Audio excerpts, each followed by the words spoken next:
ہم جب لوگوں کی جیبوں کی طرف دھیان رکھتے ہیں نا تو ہم کمزور پڑ جاتے ہیں. بندے بھلا کسی کو دے کیا سکتے ہیں، اور پھر دنیا دار بندے. ہم اتنی توقعات وابستہ کر لیتے ہیں. میرے اسا فرمایا کرتے تھے بچوں سے بھی توقع نہ وابستہ کرو کہ میں بوڑھا ہو جاؤں گا تو میرا سہارا بنیں گے. یہ تو شادی کے 20 دن بعد اللہ ماشاء اللہ علیحدہ ہونے کا پروگرام بنانے لگ جاتے ہیں. کون سا سہارا؟ فرمایا کرتے تھے تم سہارا رب رسول کو بناؤ. جب بچپن میں بھی وہی سہارا ہے، جوانی میں بھی وہی سہارا ہے، بڑھاپے میں بھی اسی سہارے کی طرف خیال رکھو. ادھر ادھر جانے کی کیا ضرورت ہے؟ اس کا فائدہ یہ ہوتا ہے کہ خودداری پیدا ہوتی ہے، عزت نفس پیدا ہوتی ہے. جو ہاتھ پھیلانا شروع کر دے کیا رہ جاتا ہے اس کے پاس؟ جو لوگوں کی جیبوں کو دیکھ کے راضی ہو. میں نے دیکھا ہے بڑے بڑے سیانے لوگ امیروں کی خوشامد کرتے اور انہیں بھی پتا ہوتا ہے میری نہیں کر رہا، میری جیب کی کر رہا ہے. پتا ہوتا ہے، پاسبانی نہیں کر پاتے. اہل دین کو یہ سمجھنا چاہیے کہ وقار قناعت میں ہے. دنیا میں خوش صرف وہ ہے جو اپنے نصیب سے خوش ہے، جو اللہ نے دے دیا اس پر راضی ہے. لیکن ہم یہ کام نہیں کرتے. نقصان ہمارا یہ ہوتا ہے. یہ بچے جوان، میں آپ سے بڑے درد سے عرض کروں گا، یہ چھوڑ دیں کہنا کہ فلانا مجھے باہر لے جائے گا، فلانا رشتہ دار مہربان ہو جائے گا. چھوڑ دیں. اپنی دنیا آپ پیدا کر. اگر زندوں میں اقبال کے بیٹے نے خط لکھا تھا کہ جناب مجبور ہوں، آپ ملک سے باہر ہیں، قرضہ لے لوں تھوڑا سا.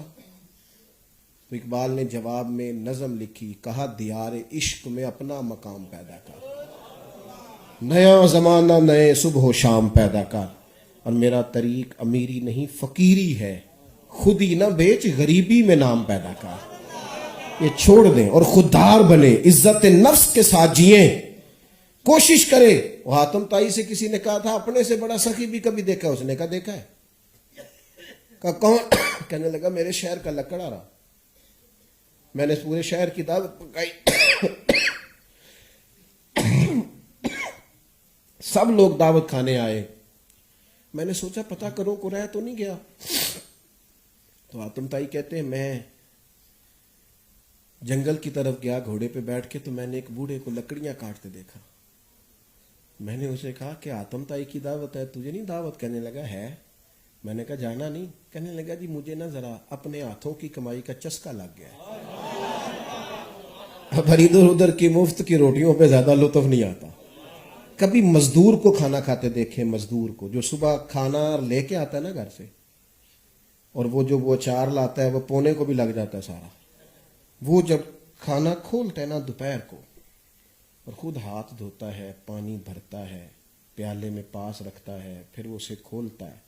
ہو سکتا ہے دعا کا تلفظ اس کا ٹھیک نہ ہو، پر دل بالکل ٹھیک ہوتا ہے. اور جب روٹی کھا کے آسمان کی طرف دیکھتا ہے تو یوں لگتا ہے کہ جیسے بڑی نعمتیں کھا کے اس کا دل رب کی بارگاہ میں جھک گیا ہے.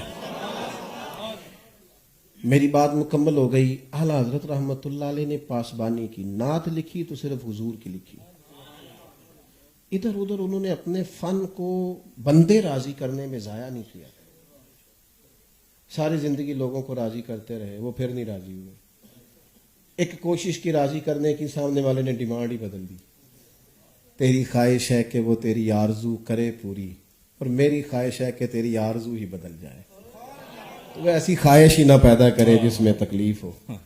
اعلیٰ حضرت رحمت اللہ علیہ سے جب کہا گیا نا کہ نان پارا کے نواب کے لیے کچھ لکھ دیں، تو کہا کروں مدح اہل دول رضا، پڑے اس بلا میں میری بلا، میں گدا ہوں اپنے کریم کا، میرا دین پارا ہے نہیں. سبحان اللہ.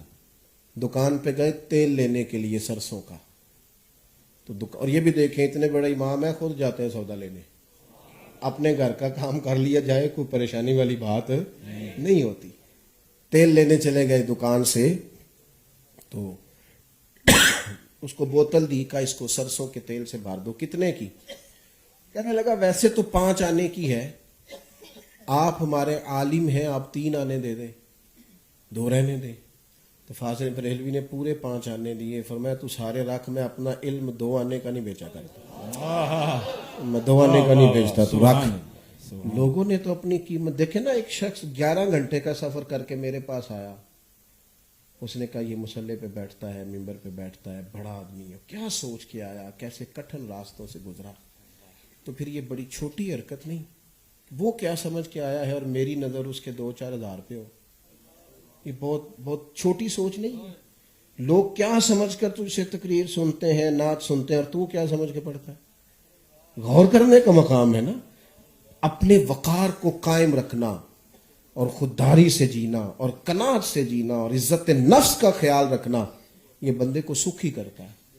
یہ ڈپریشن اور ٹینشن سے نکالتا ہے. یہ انسان کی زندگی آسان کر دیتا ہے. تھوڑے پہ گزارے کا مزاج پیدا ہو جاتا ہے. بڑی خوبصورت آپ حضرات کی محفل پاک، اور اتنے سارے لوگ آپ آئے. محفلیں سرکار کی ہیں، لوگ تو آتے جاتے رہتے ہیں. تو مجھے چونکہ جانا ہے، لیکن میں کہہ چکا ہوں محفل محبوب کے نام کی ہے. آپ کو بیٹھنا چاہیے اور باقی کا جو پروگرام ہے اسے ذوق شوق کے ساتھ، محبت کے ساتھ سننا چاہیے. اللہ تبارک و تعالی ہماری حاضریاں قبول فرمائے. آخر دعوانا ان الحمد للہ.